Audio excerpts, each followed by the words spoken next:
lain nabi mana Muhammad tapi teu pernah salat teu puasa teu ceukna teh zakat teu mabok kula tukangna zina nuku kumaha geus kanu hideng-hideng geus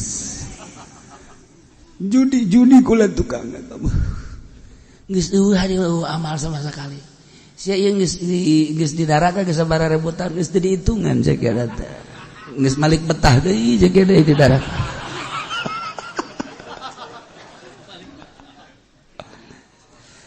iya waduh cek malaikat itu bejakeun ka Kangjeng Nabi babat aya kele saurang di mana ieu tah bener geus teu mangrupa tuh geus kos areng bae tapi aya sinar Muhammadan di jero qalbuna ya Allah imane bawa ku Kangjeng Nabi kahawat sisih plek dikumbah mencarak emas made roskam deui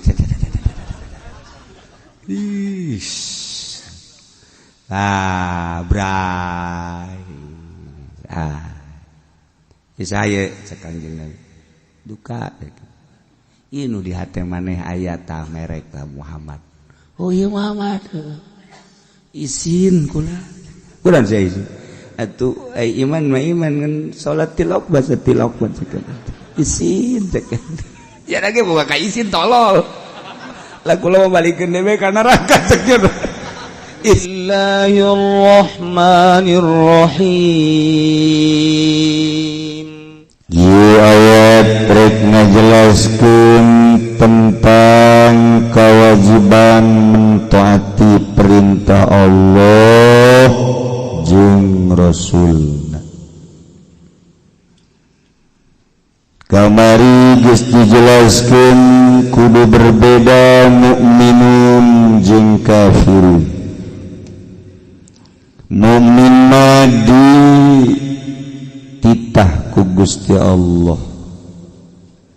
diseru diajak hiji ati'ullaha wa rasulah nurut ka Allah jeung Rasul dua wala tawallau anhu ulah ngabalieur ti Allah ti Rasul dengan cara nyulayaan kana perintahna ulah ngadenge tapi kos teu ngadenge wa antum tasma'un ulah neuleuh tapi kos nu teu neuleuh wala takunu kalladzina qalu sami'na wa hum la yasma'un. Panggoreng-gorengna hewan mah monggo Allah jelema anu torek tina ngadengekeun bener bisu tina ngucapkeun bener alladzina la yaqilun teu berakal jelema kuari lamun ku urang dirandapan hampir teu berakal sakumaha tadi sebab matana lain didelekeun kana bener ceuli lain didengekeun kana bener sungut lain diomongkeun kana bener nu kitu jelema anu alladzina la ya'qilun teu berakal ya Allah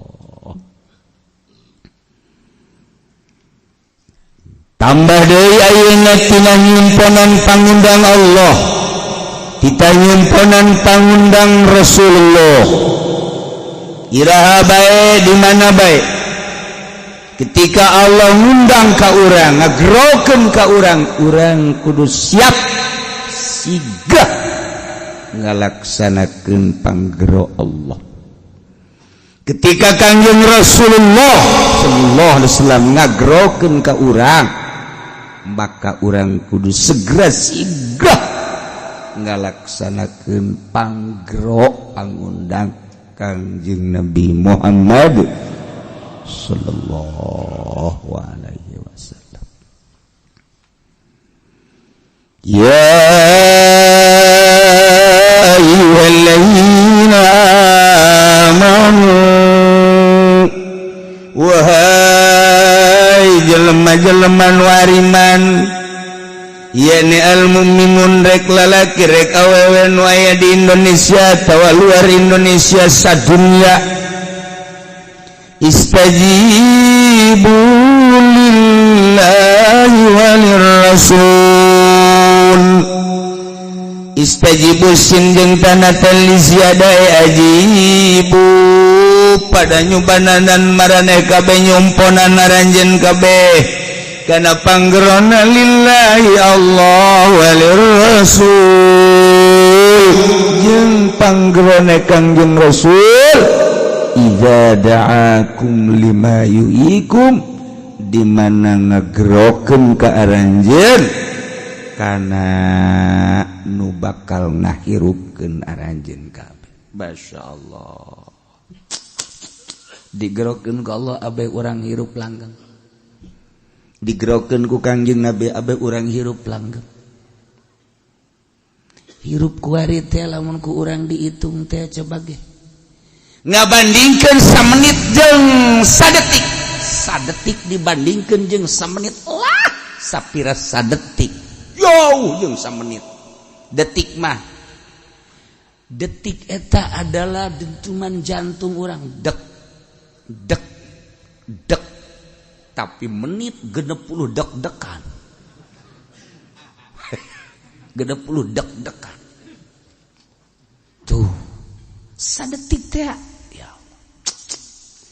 samenit dibandingkan jeung sadetik ternyata kebal tah samenit tapi samenit dibandingkan jeung sajam Masya Allah eta samenit orang sakeudeung tek tek tek tek tek tek tek tek tek samenit sajam mah 60 tek tek tek tek kebal sajam teh dibandingkeun jeung samenit sakeudeung sajam teh lamun kurang dibandingkeun kana sapoe ya sakeudeung horeng sajam mah sebab sajam mah hanya 60 detik tapi sapoe 24 jam kebal sapoe teh dibandingkeun jeung sajam 24 jam sapoe dibandingkeun jeung saminggu sakeudeung sapoe saminggu bandingkeun jeung sabulan saminggu teh sakeudeung sabulan bandingkeun jeung sataun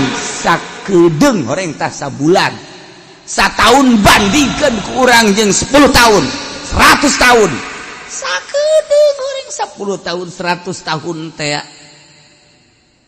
kuari 100 tahun bandingkeun jeung kahirupan akhirat nu abadal abidin wa amadal amidin wates wangeunna ketika nu ngeri urang ngadengekeun ucapan Kangjeng Nabi setelah diseleksi di neraka jahanam di berbagai neraka-neraka ternyata geus eueuh jelema nu iman kuncilah pintu neraka kuncilah pintu surga bari malaikat nyarita hai ahli neraka nikmatilah olehmu panasna neraka tidak akan ada yang dikeluarkan lagi bayangkeun kotak urang lamun narajang di diri urang naudzubillah min zalik wa min zalik wa min zalik wahai ahli surga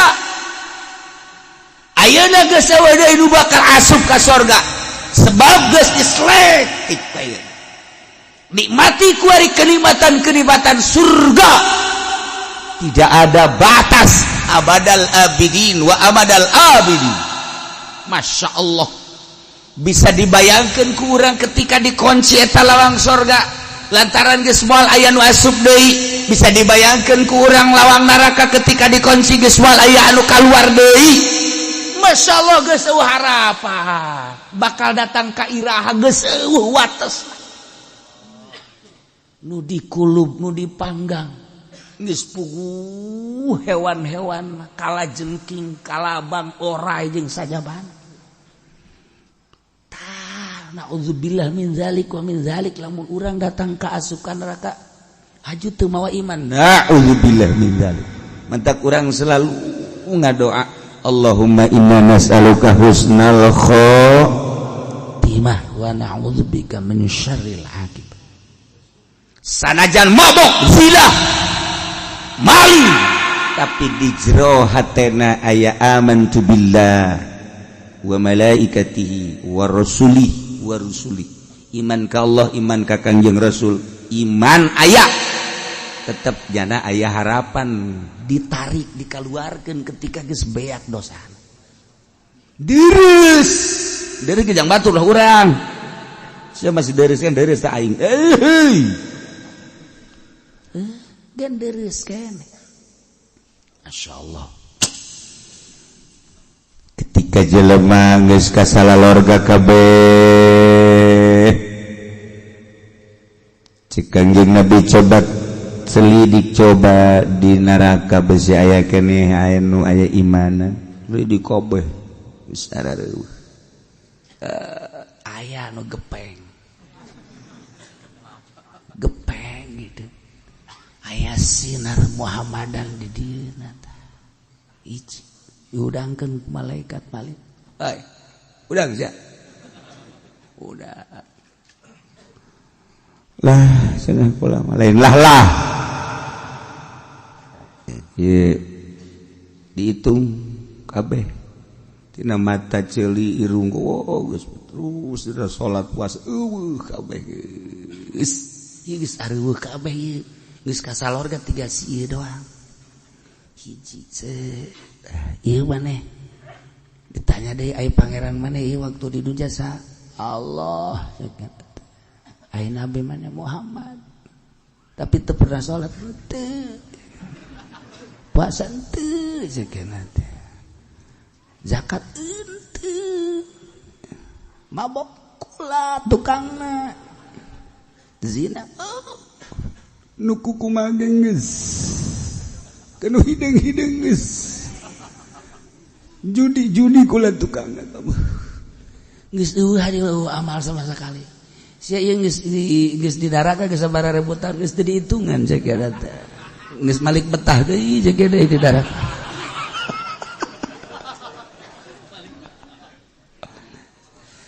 Iya, waduh, cek malaikat itu bejakeun ka Kangjeng Nabi. Babat aya keneh saurang di mana? Ieu tah. Bener geus teu mangrupa tuh. Geus kos areng bae. Tapi aya sinar Muhammadan di jero qalbuna. Ya Allah. Imane ieu bawa ku Kangjeng Nabi kahawat sisih plek dikumbah mencarak emas made roskam deui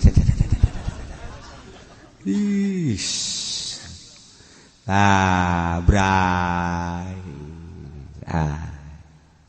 saya cek Kangjeng Nabi duka ieu nu di hate maneh aya tah merek tah Muhammad. Oh iya Muhammad izin kula kulan saya izin atuh ai iman mah iman kan salat tilawah bahasa tilawah ceuk izin ceuk ya lagi buka ka izin tolol lah kula mau balikeun dewe ka neraka ceuk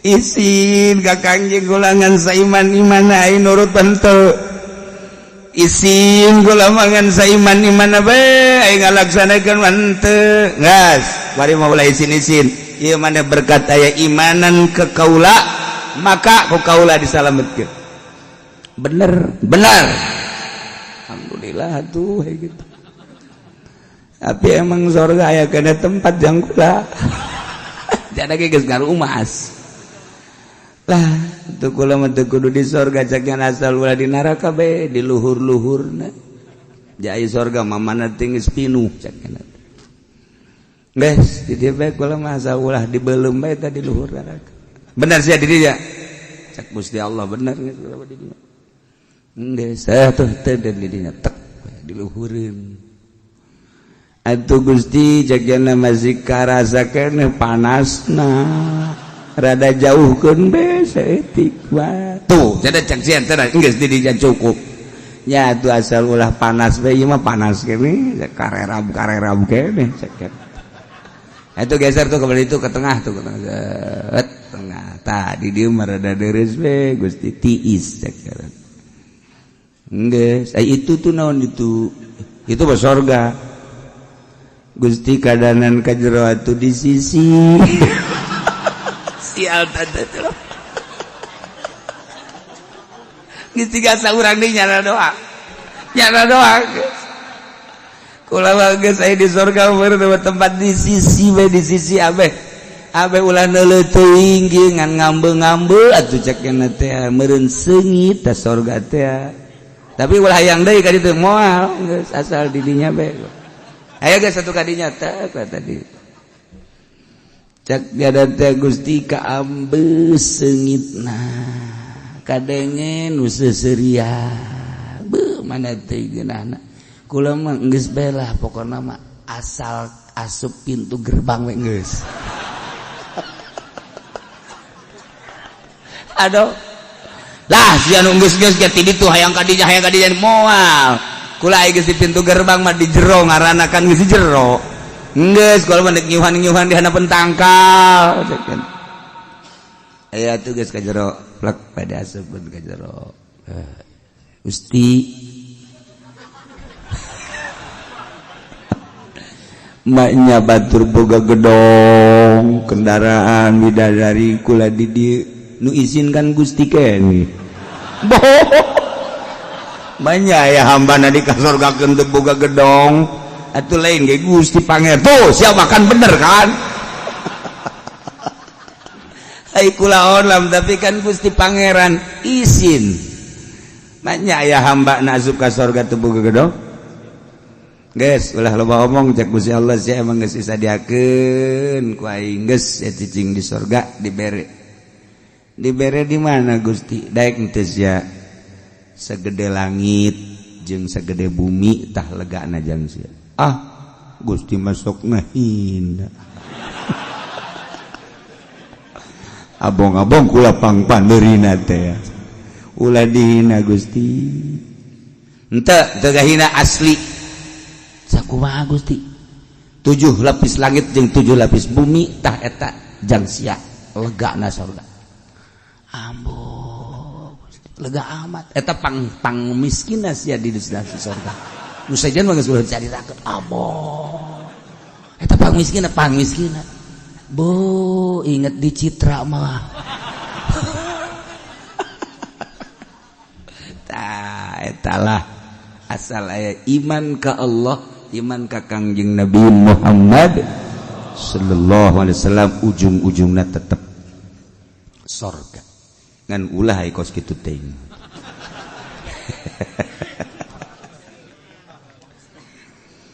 Ya ayyuhalladzina amanu istajibu lillahi walir rasul. Hiji mangsa Kangjeng Nabi ngaliwat ka imah Ubay. Barang ngaliwat Kangjeng Nabi ngagerokeun kaki Ubay. Kaal cek Kangjeng Nabi. Dia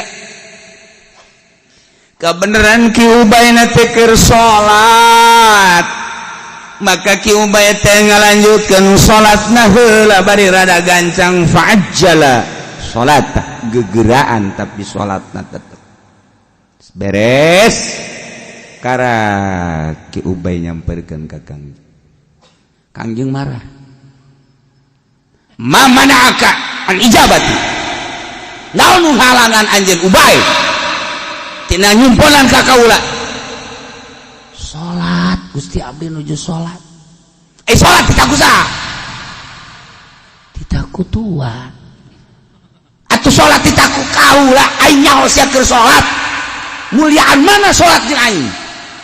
Mun dijabarkan kaos kitu marah Kangjeng hampura tuan bala nyaan muliaan tuan ja ayana salat teh kan diparentah ku tuan la audu abdi moal balik deui Gusti moal hampura bendu Kangjeng sumalamahu nyawad kaki Ubay sia nyaho salat teh kan ti aing mun carek ngomong urang mah atuh geus asal digerokeun ku aing asal digerokeun ku kaula cek Kangjeng Nabi keur naon tak keur naon segera apa terjadi ya mana karena turun wahyu ya ayyuhallazina amanu stajibu lillahi walir rasul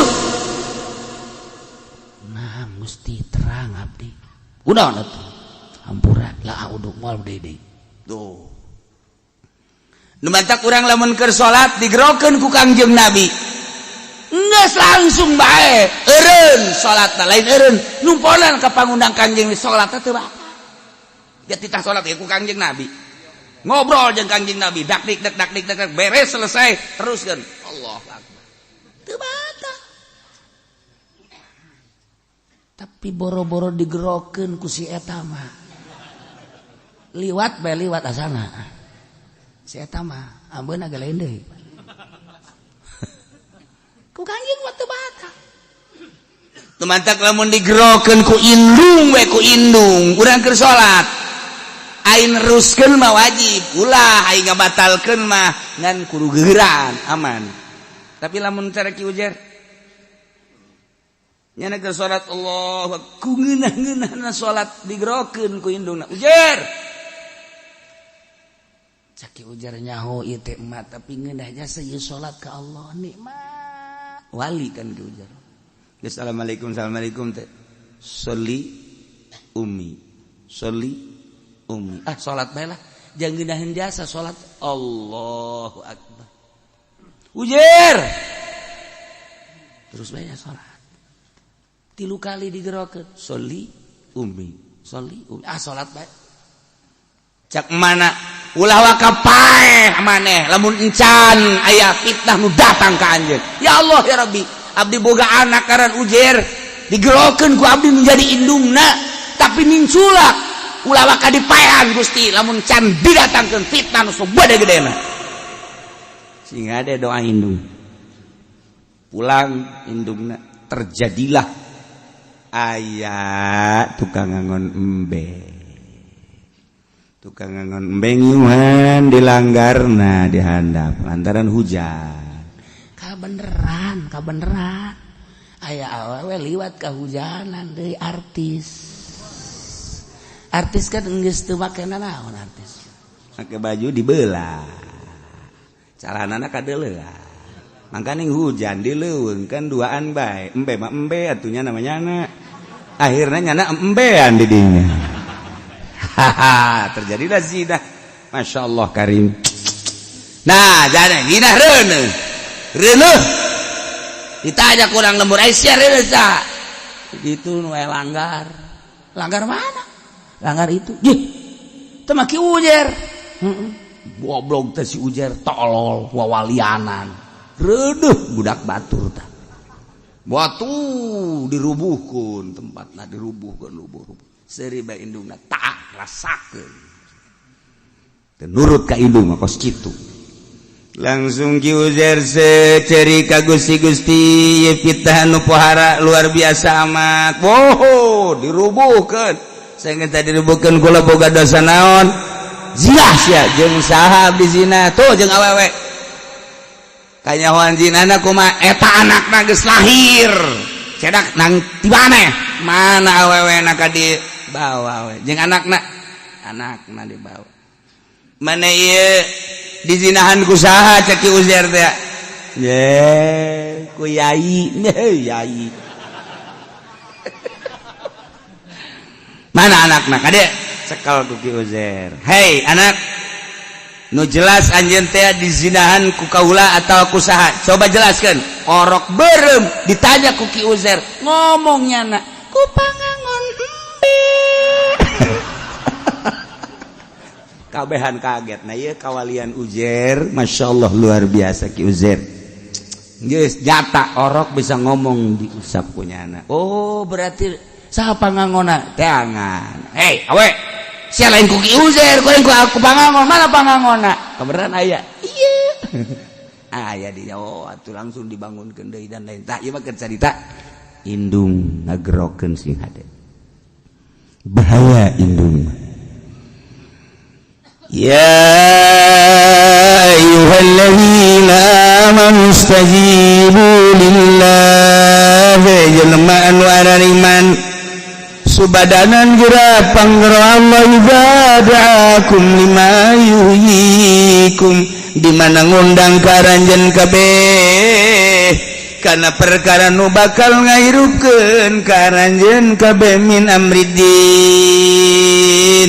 Allah ngainstruksikeun perang ulah dideul saeutikna dina perang Badar sakitu saeutikan sakadar 313 kalawan nu 1000 cek Gusti Allah ulah boga rasa saeutik ke bakal aya bantuan cek aing perang melalui Kangjeng Rasulullah. Hei para sahabat, insyaallah urang aya bantuan ti Gusti Allah ku ari mah ieu panita Allah yuk urang perang. Istajibu lillahi walir rasul lima yuhyikum.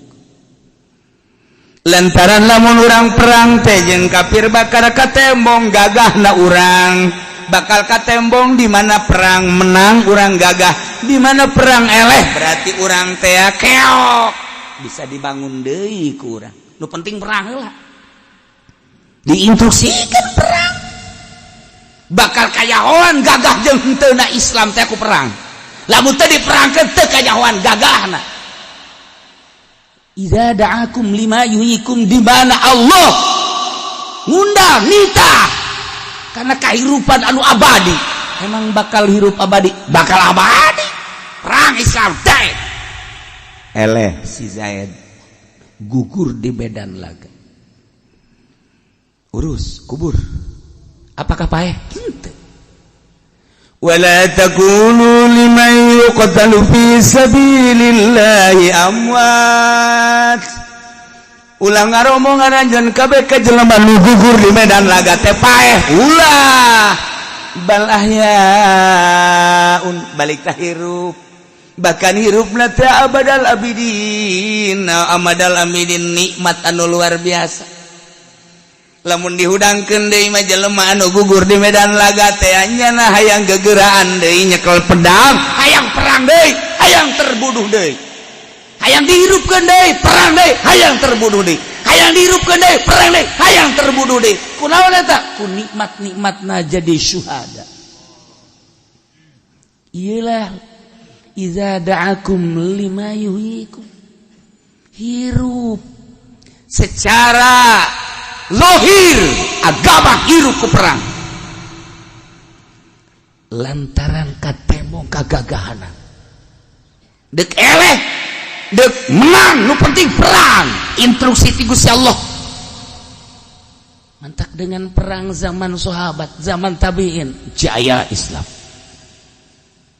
Kemarin mantak di perangan Irak Baghdad ngaran Saddam Hussein terlalu gagah mengantikan dolar harus pakai dinar dan dirham. Apapun yang terjadi tidak boleh pakai dolar. Gagah jasa Saddam Hussein. Dan tidak boleh negara kami diinjak-injak oleh kafir. Gagah jasa Saddam. Dengan kegagahan Saddam dihitung ku Yahudi. Bahaya lamun Saddam dibiarkan dengan berbagai cara untuk membunuh Saddam hiji esek gagede nama cuman untuk ngabunuh Saddam Hussein doang sebenarnya nama dengan berbagai dalih sebab langsung dibunuh kan sanksinya gede dengan inilah biologi dan lain sebagainya rata-rata perang cuman orang Baghdad mah geus teu aneh perang negara 1001 bersejarah tiba heula aja nama orang Baghdad orang Irak membaca sejarah di zaman baheula sebab negara kuno. Kangjeng Nabi Adam dibaca, Idris dibaca dan lain sebagainya. Nabi aya di dari itu kabeh. Kakarak perang sakieu. Nanaon? Kuari geus mulai dibangun deui. Ulah dikira orang Baghdad mah senyum bae. Sebab naon? Kekuatan Islam terletak pada pundak-pundak orang muslim ketika perang. Urang ulah nanaon kamari ieu urang di zaman kitu peperangan Belanda. Urang teh gagah teh ku perang. Bisa hebatna Indonesia teh kudu ku perang. Lawan Belanda melawan Inggris, melawan Cina dengan berbagai cara,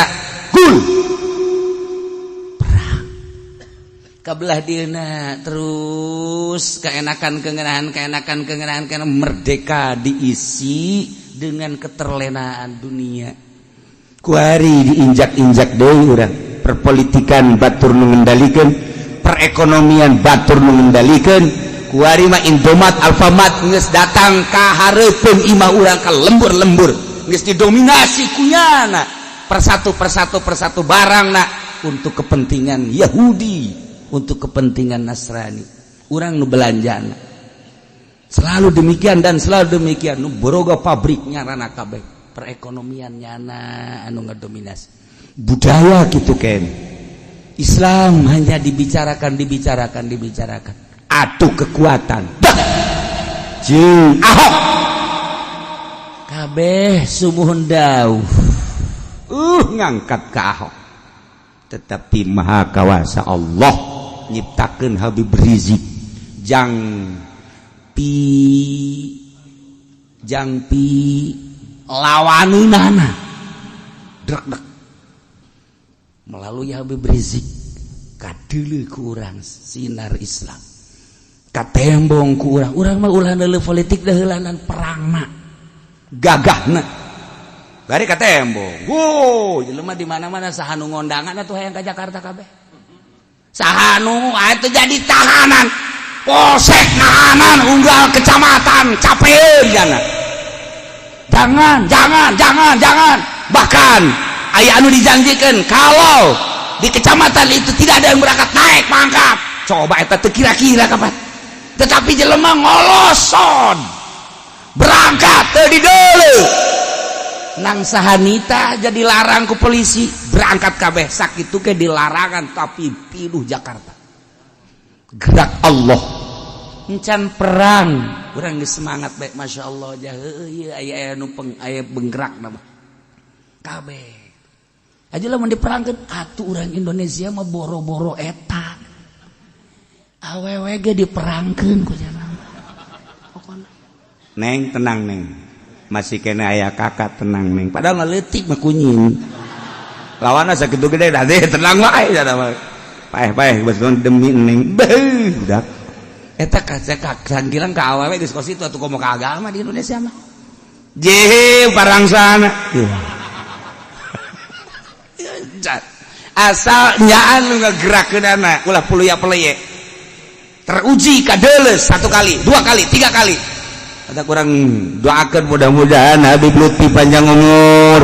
Mudah-mudahan Habib Rizik panjang umur, para habaib anu bebeneran dibere panjang umur, kiai-kiai anu bebeneran berjuang dibere panjang umur, anu teu bebeneran mudah-mudahan dibalikeun hatena supaya bebeneran. Nyaho.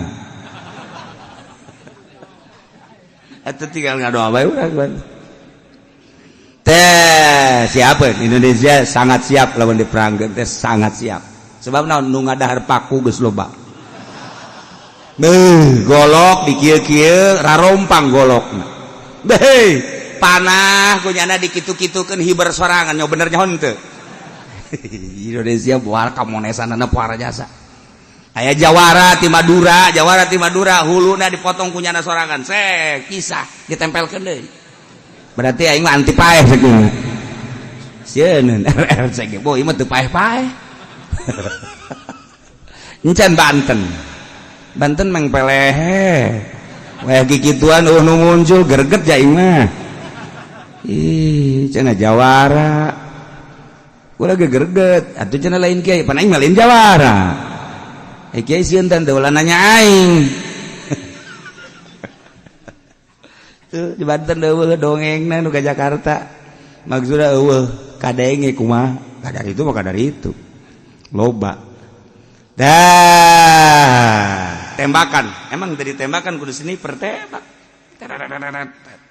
sniper malelengsong ulah dikira tapi berisikeun tembak set belok aya deui kiai di Banten tembak set kena tapi teu paeh begitu kena naon ieu atul amat cek hebat kan dianggap atel kunyana dibalikeun deui ka ditu teh kena leungeunna polisi kena leungeunna kurang Banten ulah dikira eta kan teu dipublikeun begitu kena ka ditu teh cekel kunyana naon ieu dikieu-kieu kunyana sia balik deui ka dikadu bogana sak kena polisi ngan teu dipublikeun mah ye bang orang Banten kumaha lalagaan sia jeung aing tah ya kos kitu orang Banten teh sakitu ge ku aing can diundang Gunung Karang aya orai sia di ditu aya angin dia di ditu ujian aing teu kudu perang ngandalkeun angin Gunung Karang udah malodar dia tah ieu ya ayyuhalladzina amanu istajibu lillahi walir rasul hei jelema-jelema nu iman geura subadanan ku anjeun pangundang Allah pangundang Rasulullah di mana ngundang karanjeun ngagerokeun karanjeun kabeh kana jang kahirupan anu langgeng yane min amridin lantaran urusan agama teh li'annahu sababul hayatil abadiyah jadi sabab kana kahirupan anu lawas mana perintah Allah aslina perang kabla dieuna salat eta muazin teh muazin kadangena makan suara muazin sapira nu azan hayya 'alas shalah kadangena mana azan hayya 'alas shalah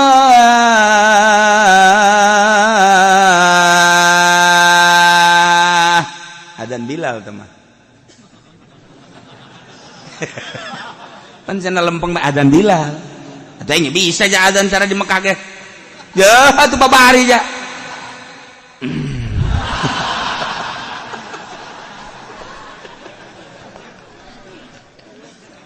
tah eta kadangena hayya 'alas shalah urang Cikupa hayu urang sarolat urang Belaraja hayu urang sarolat urang Pasar Kemis mah ngadenge hayya salat geus di masjid masyaallah eta hebat urang Pasar Kemis sugan teh dek naon di masjid orenganan dek ngabodem masjid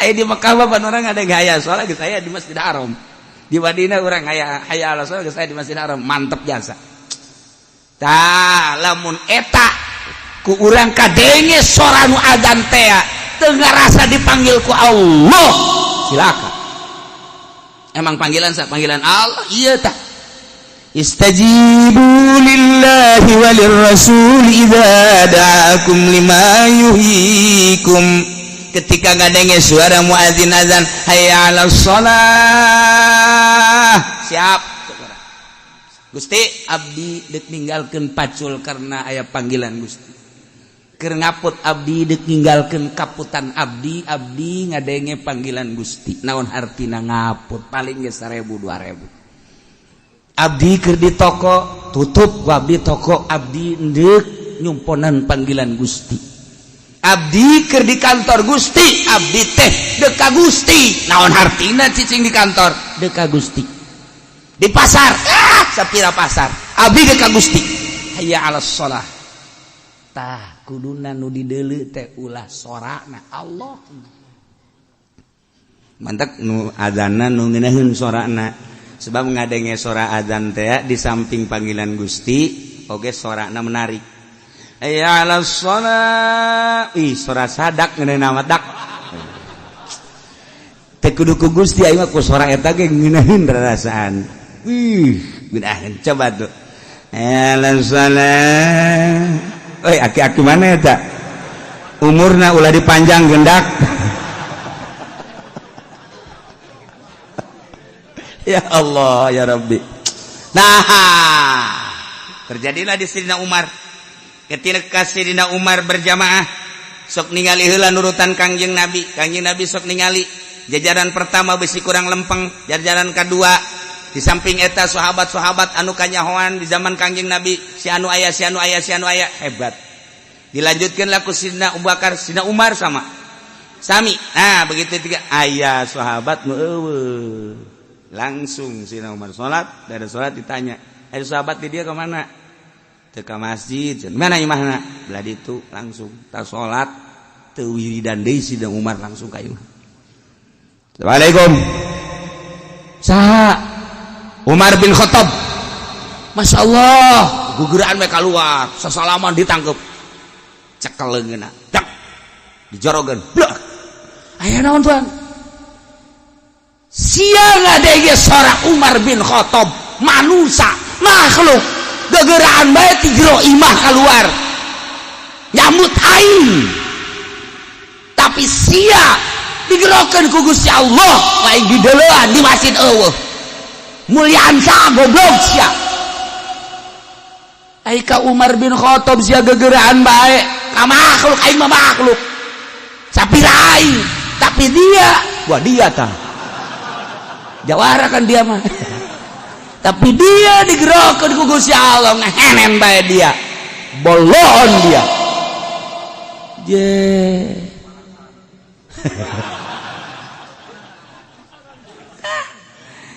Iyalah Sayyidina Umar Tuhan moal deui. Maka cek Sayyidina Umar hati-hati. Gara-gara mana ieu bakal kadituna ambalaya. Engke di akhir zaman bakal jelema lamun dipanggil ku dununganna menirilik bae ngadenges soal adzan mengabaikan gara-gara maneh. Lamun maneh dipanggil ku atasan maneh nirilik bae mengabaikan suara muadzin, engke di akhir zaman bakal abalaya sia. Terbukti ucapan Sayyidina Umar, masyaallah karim. Kuari lamun dipanggil ku bupati, jangan nungguin dulu deh. Waktunya samemeh sajam sebelum jam-jam yang ditentukan nyana geus aya. Besi dipecat lah, besi aya instruksi lah, besi aya lah. Komo ku gubernur, komo ku presiden mah, ku makhluk mah seperti eta. Ku bos ya ku bos. Boho, telepon, kenapa dia mana? Iya kudu segera kali, siap bos. Nirilik kadinya. Ada apa bos? Hebat dipanggil ku bos. Padahal mah kafir bosna. Dipanggil ku Gusti Allah, ya ala shalah.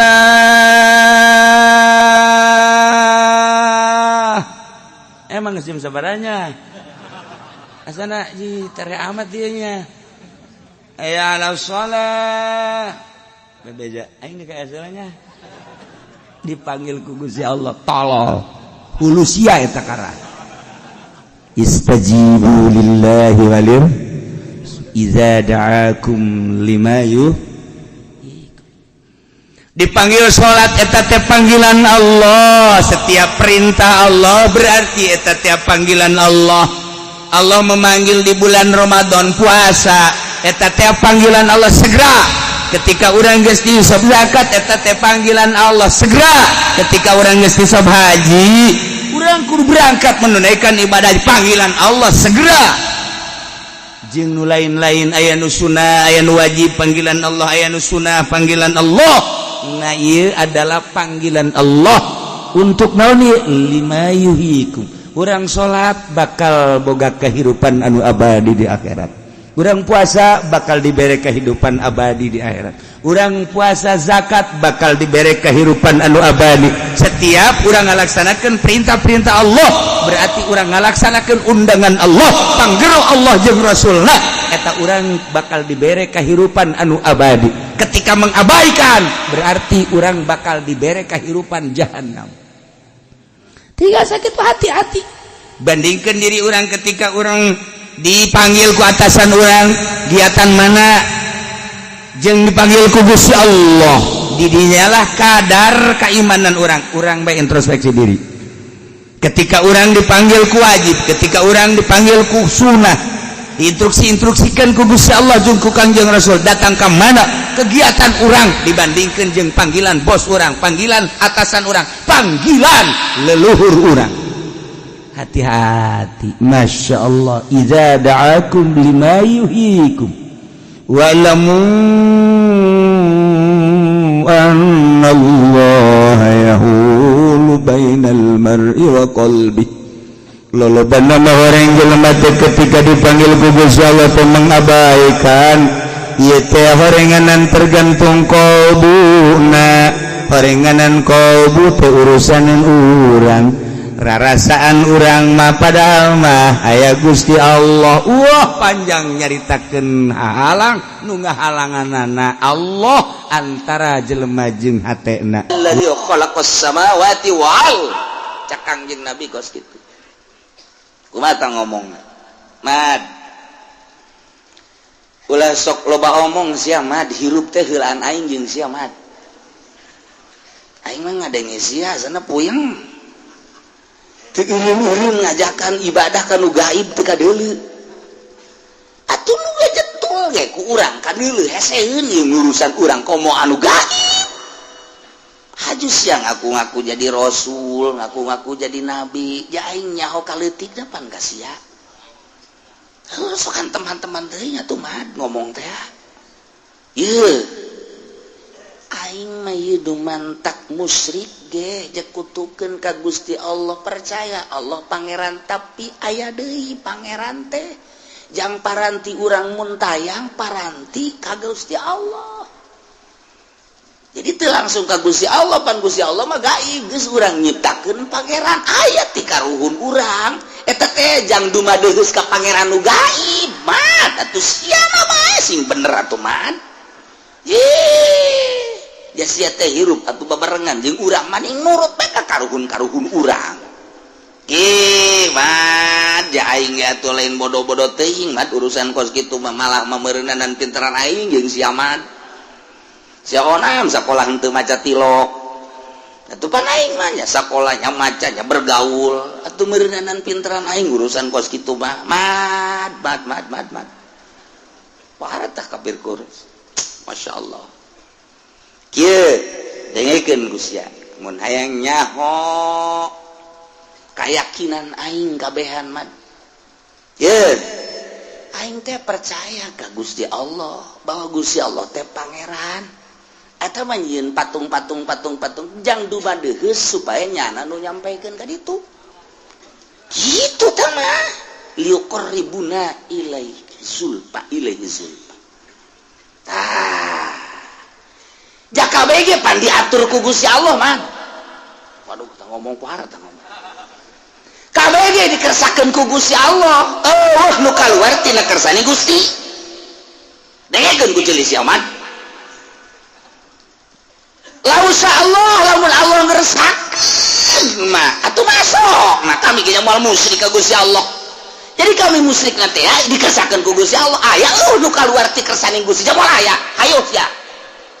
Moal aya berarti aing musyrik teh ya ieu kami musyrik teh kersani Gusti wala abauna wala asraka abauna ja meureun bapa moyang urang ge moal musyrik kamu henteu dimusyrikeun ku Gusti Allah mah eta teh lang Gusti Allah wala haramna kami moal ngaharamkeun sagala onta bahiro kantos saibah anu kabade dicaritakeun teh moal ngaharamkeun kami ge lamun lain kersani Gusti berarti musyrikna kami bapak moyang urang musyrik ngaharamkeun eta teh nang kahayang Gusti setiap nang kahayang Gusti ridho dengekeun Gusti amat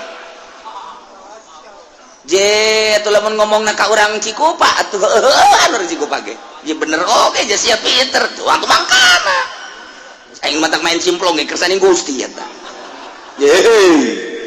aing ngridit eta kersani Gusti ulah sok dihatur sia gaharuan teuing atuh ngridit nya lamun teu dikersakeun ku Allah mah moal bisa aing ngridit segala nyokot duit bang atuh lamun teu dikersakeun ku Gusti Allah teh moal bisa eta teh kersani Gusti ngomong naon coba sia ha anjir mata tauhid teuneun di dieu teuneun di dieu man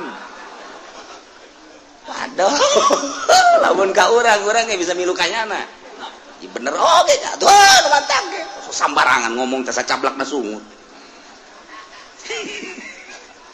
tekupar-kupar parahnya saya sampai dibuat di Quran.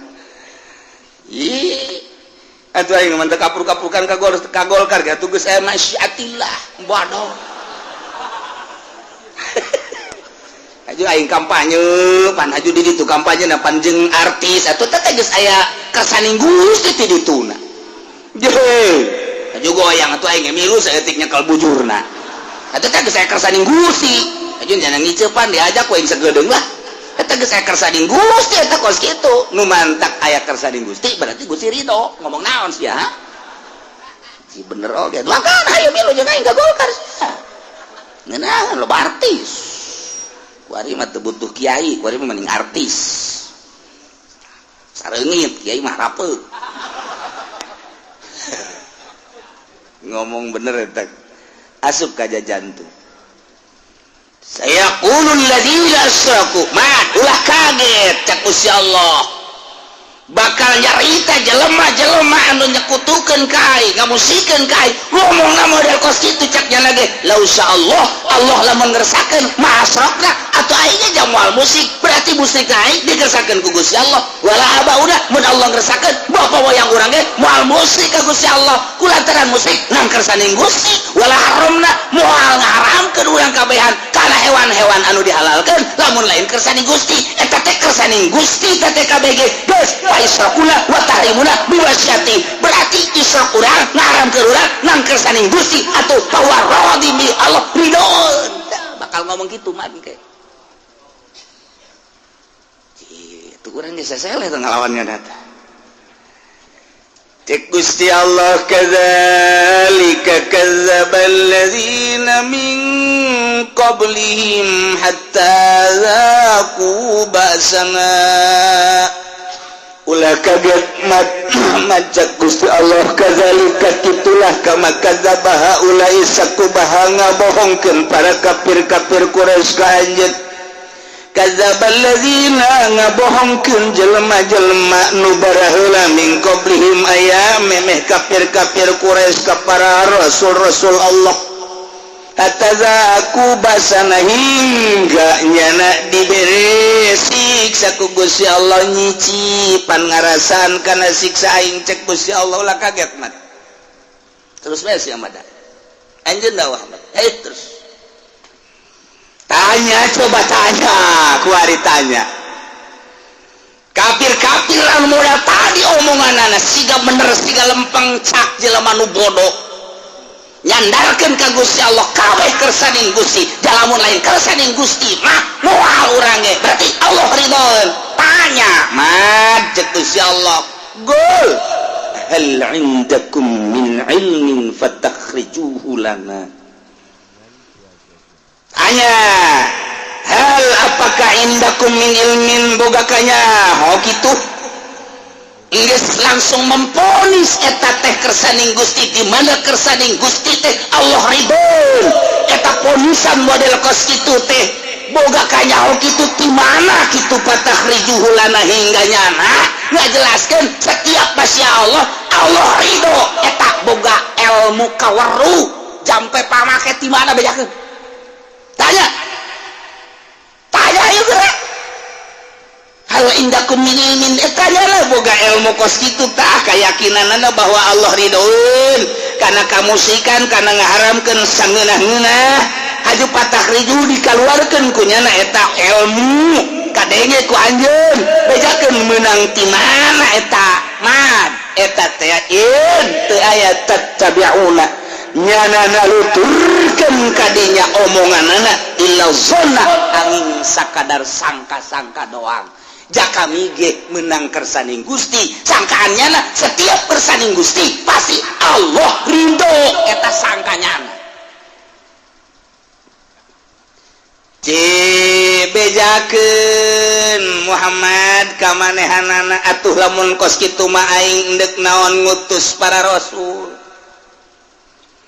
lamun kersaning aing bae nu dibabawa atuh geus bae kumaha aing si itu musyrik diantep ja kersaning aing si itu kafir diantep ja kersaning aing si itu susah diantep ja kersaning aing si itu kokojotan diantep ja kersaning aing si itu babok diantep ja kersaning aing si itu zina diantep ja kersaning aing si itu judi atuh diantep ja kersaning aing si itu ngadahar riba diantep ja kersaning aing si itu ngedit motor diantep ja kersaning aing atuh tah serahkeun bae atuh ka aing kabeh atuh deuk naon aing mutus rasul mulai kamu kata jijah oge nya tadi mau urang ge ngagelok ka ditu bener oge tuh ku ngaji papan jadinya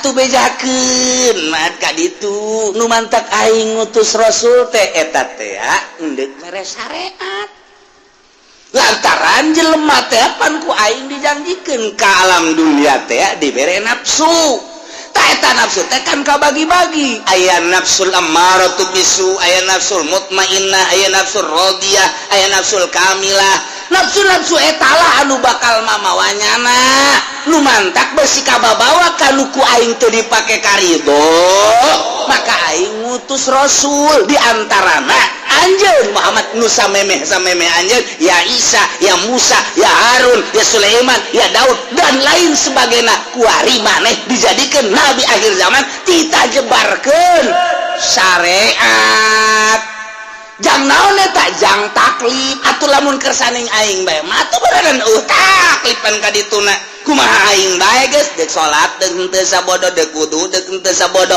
deuk hayu bae dagang bae teu salat sabodo atuh deuk ka partai ge teu nyaho halal teu nyaho haram sabodo bae deuk ka organisasi teu nyaho hitut bauna pokona terus bae ieu teu puguh syariat atuh ka dituna lamun kos kitu aing ridho bae salah kan aya syariat nu mantak aing nurunkeun rasul anjeun tamat nyana ngomong kos kitu teh nu sabener mah eta teh lantaran teu resep jasa ka sia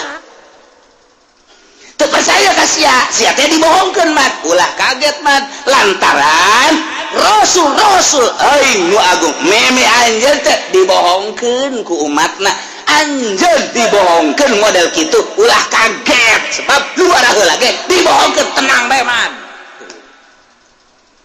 mata kurang kuari jadi kiai pan penerus kanjeng Nabi dibohongkeun ku masyarakat atuh kalem bae tenang asal lu bener jadi kiai na di demo oi kiai ulah edot sholawat kemaran ada ya pan sholawat loba eta ajun dibagi mal saeutik pan eta ka mana di demo ku masyarakat atuh tenang bae tuh lain tenang mikir tah kos kitu mah tuh aya nu bae di lembur masyarakat ka Haji Pendi sholawatna 500 ngundangan 200 300 teh ka mana Haji Pendi ku Kuntianak oh berarti Kuntianak kan Haji Pendi ya ulah ngomong naon sia iya eta kudu mikir teh Kanjeng Nabi geus dibere nyaho ku Gusti Allah teh bakal terjadi seperti eta nu mantap lamun jelema kaum anu masrahkeun ka Gusti Allah sagala rupa teh kumaha Allah bae qadariyah ngaranna mantak nyebutna ulah qadariyah lamun torekat mah qadiriyah qadirun dinisbatkeun qadiriyah lamun qadariyah mah kaum qadariyah kaum jabariyah kaum qadariyah kaum murji'ah kaum mu'tazilah cilaka kabeh teh neraka sok aya ye itu mah cenah torekat qadariyah ieu tolol teh budak torekatan ngomongna ge teh becus qadariyah teh mah neraka ulah qadariyah qadiriyah urang kula sering ada yang esuk di lempeng-lempeng ge alhamdulillah cenah itu mah kiai anu norekat qadariyah mikung atuh tah mah kos kitu mah di Serang alhamdulillah cenah anu ngembangkeun tarekat qadariyah kiai bolon tah mah tuh ngembangkeunana ngomongna ge teu becus boro-boro norekat qadariyah mah ieu tah jelema anu langsung kumaha qadar Allah bae urang mah kumaha qadar Allah bae ieu mah sia tah kumaha kersaning Gusti bae sih aya jelema dia ngomong hei salat teh salat aing geus dikersakeun ku Gusti geus kos ieu teh lok salat ge kumaha Gusti bae aing mah di akhirat aing mah geus pasrah jasa ka Gusti hirup teh dihirupkeun ku Gusti dimaotan ku Gusti disehatkeun ku Gusti digeringkeun ku Gusti disugihkeun ku Gusti disusahkeun ku Gusti geus ulah ngajak-ngajak ka aing ja aing mah geus luhur jasa pan aing mah geus kumaha Gusti bae urang ge ieu bener oge jelema nya oh hebat teh atuh aing mah geus kumaha qadar Gusti masyiah Gusti geus aing mah geus nyanggakeun sadaya-daya ke Gusti jadi aing mah geus teu kudu diajakan Gusti sebab kumaha Gusti mamang masuk dagang masuk aja maksudnya dagang naon atuh jangan nangan duit jangan naon jang dahar pan teu kumaha Gusti loba omong sia aing ngaju puyeng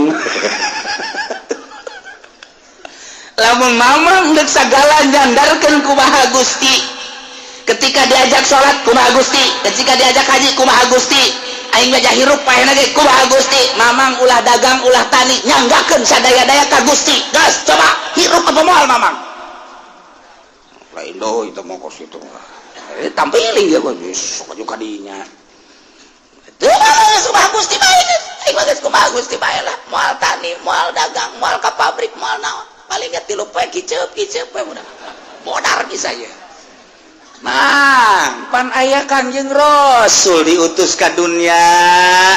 Pan Kangjeng Rasul teh titah tabligh nyampaikeun tauhid ka Gusti Allah, amanah syariat. Jadi berarti kudu boga sabab abeh kapanggih jeung musabib. Jadi mamang teh kudunya kelan sabab ikhtiar ngaranna di dinyala jangan gantungkeun taklif. Di mana aya taklif bergantunglah ganjaran jeung siksaan.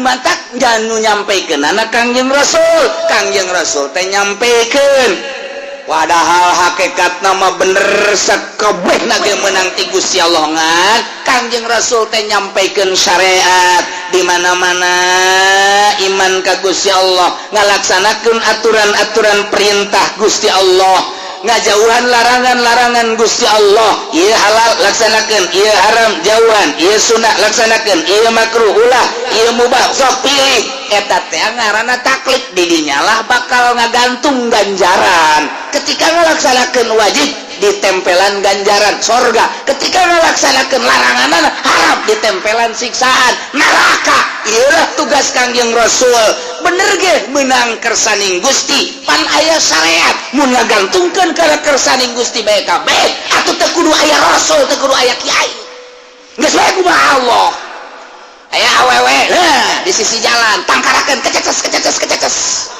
ulah teh sari tubakan kersaning Gusti waduh ieu kudu ditakol ieu jelema Gusti aya syariat boleh solo ngomong kiai lain senajan ngeridit geus aya di dituna meureunanan bari kalem teh ngomong saya di dituna meureunan lah meureunan kitu ge meureunan Gusti Allah mere ka urang atuh kudu kieu meureunan jalanna beda-beda meureunan nu dagang teh anu ngeridit bae lah geus segala ge meureun geus diatur ku Allah ya solo ngomong kiai meureunan kudu kieu di dituna cekel kurang huluna sia sok ngadenge ngaji henteu ieu kampak ieu kampak sia ngadengekeun henteu sih atuh kersaning Gusti salah nerapkeunana bego sia atuh deuk lawan aya Kangjeng Nabi itu ekos kitu mah Kangjeng Nabi teh tidak utar atur Kangjeng Nabi teh aya dilanjutkeun ku Khulafaur Rasyidin tidak utar atur Khulafaur Rasyidin nyebar sahabat ke mancanagara nu ka Yordan ke Syria ka Turki ka Yaman ka Mesir, Irak, Baghdad dan lain sebagainya. Nah, zaman tabiin masuklah ke Indonesia, dilanjutkanlah ku para ulama salafus salih. Ieu teh ditangatur dulur. Sing ade ulah kabablasan. Teu meunang ngomong masyiatillah heulanan, teu meunang aturan syariat. Allah aya ridho ketika didinya urang akur jeung syariat. Allah teu ridho lamun teu akur jeung syariat.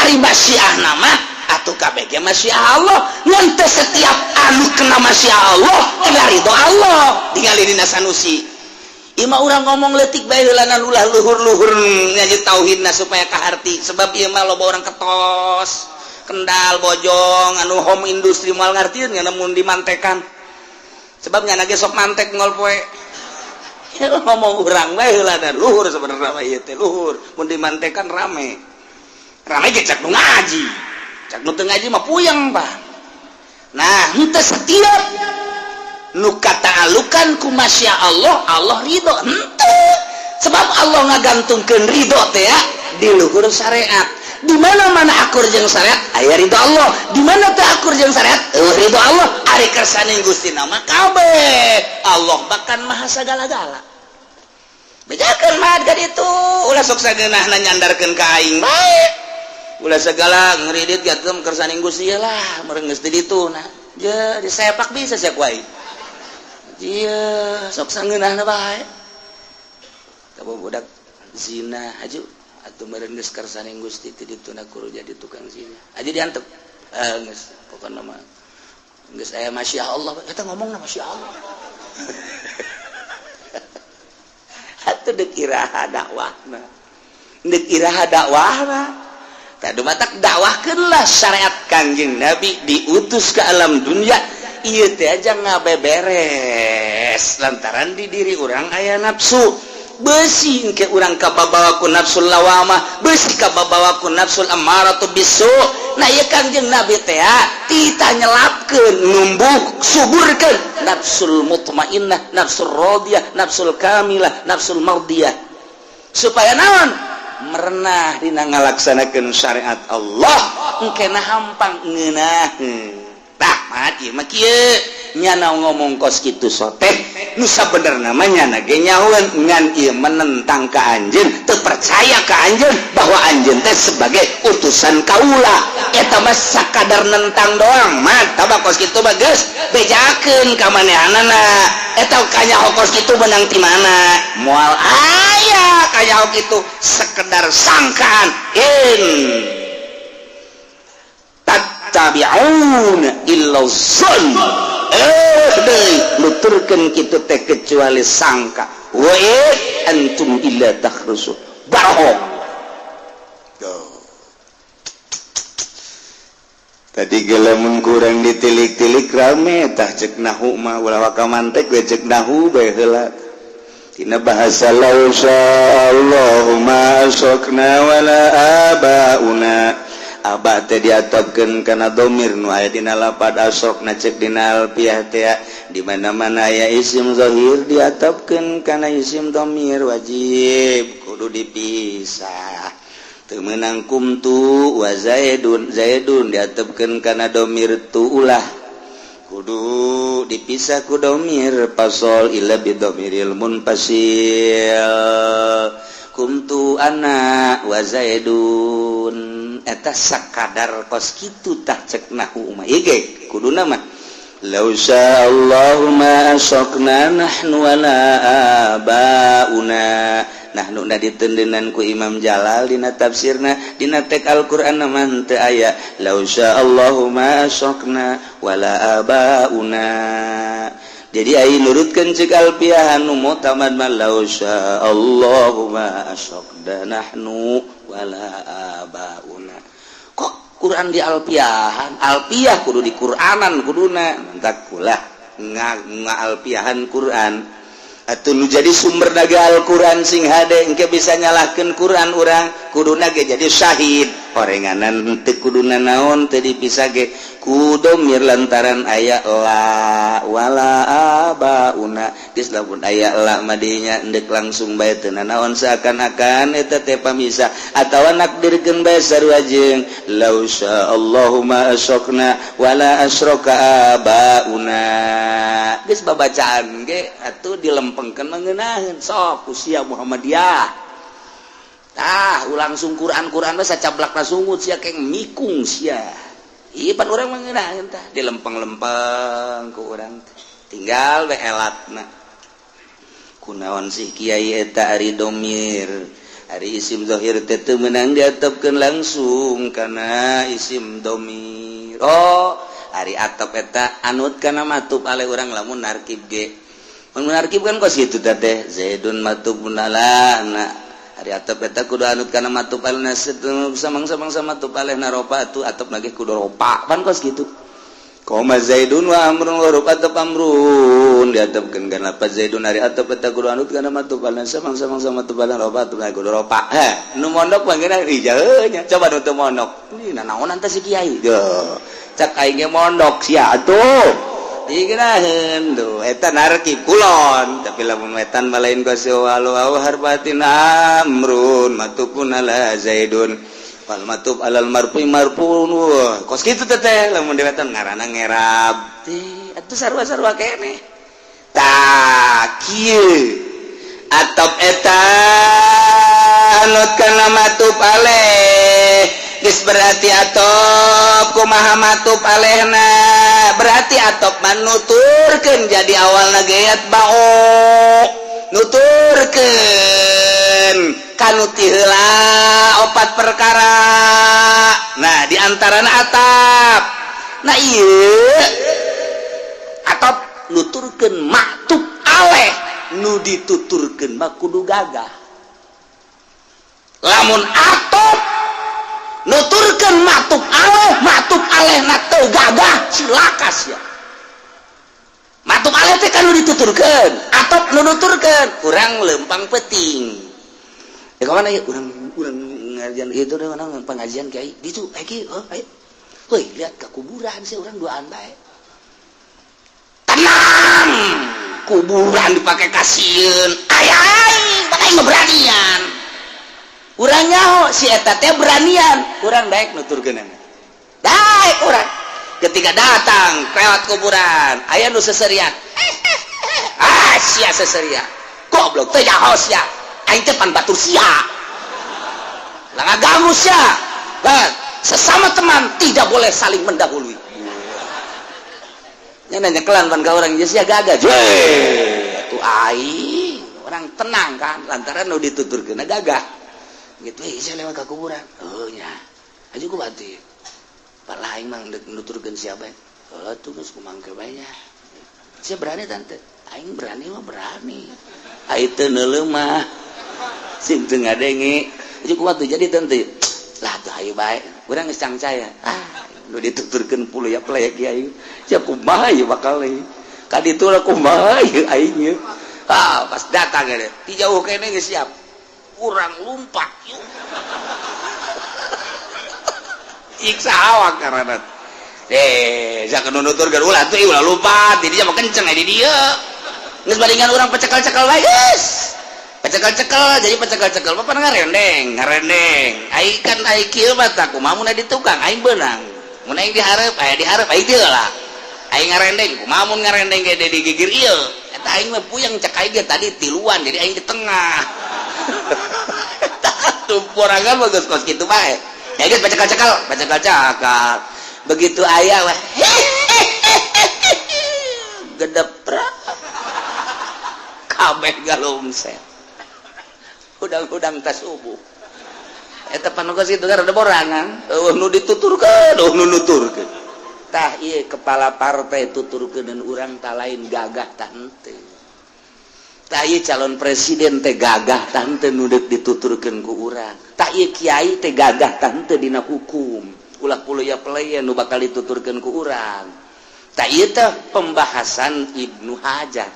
Jadi tina nahu kana urusan-urusan kesosialan, urusan kahirupan tina atop jeung maktub aleh gara-gara nama ieu tah Imam Jalalain, Imam Ibnu Hajar, Imam Suyuti, Imam kabeh ieu gara-gara aya wala abauna isim zohir diatapkeun kana isim domir tah akuratuh lantaran ari isim zohir mah pan gagah ari isim domir mah kapan lemah maknya atop ngatopkeun anu gagah diatopkeun kana lemah takur jeung rumus nu matak ditaukidan kuntu ana wa zaidun abe gagah geus aya ditaukidan mah gagah teu naon isim zahir diatopkeun kana isim domir lantaran gagah sarua geus aya dua kuntu ana ta ieu rek lain nyaritakeun ilmuna nyaritakeun rahasia ngatopkeun ieu ulama pohara amat nu mantak teu meunang ngatopkeun isim zahir ka isim domir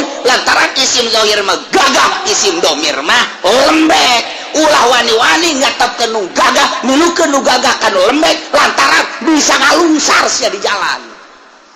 Urang boga musuh, aing boga musuh di mana? Di anu, sa musuh sia, si anu. Alah, kecil. Jeung aing hayu. Emang sia memusuhan gara-gara naon? Aing bogoh ka urang Cisokat tadina. Ayo orang boga bebene, ku aing di bogohan bae. Aya awena bogohan teu ka sia. Nyaho.